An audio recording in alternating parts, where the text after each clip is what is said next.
So we have a question of profit and loss.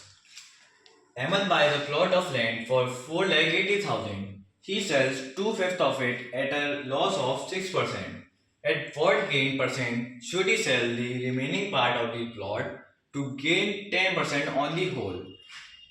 Ahmad ने एक land 4,80,000 में खरीदा और जो लैंड का 2/5 पार्ट था उसने इतने में बेचा कि उसे 6% का लॉस हो गया।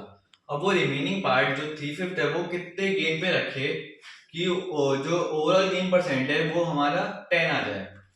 तो हमने 2/5 ऑफ कॉस्ट प्राइस निकाल लिया जो हमारा 1,92,000 आ गया।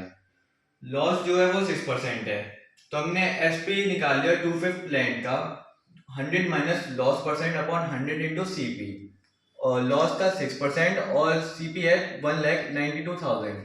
एसपी आ गया हमारा 1,80,480। अब हमें ओवरऑल गेन 10% चाहिए, तो ओवरऑल सीपी हमारे पास 4,80,000 था और गेन जो था वो 10% था। हमने उससे ओवरऑल एसपी निकाल लिया 100 plus gain percent upon 100 into CP. Gain था 10% और सीपी था 4,80,000। कैलकुलेट करके हमारा 5,28,000 आ गया।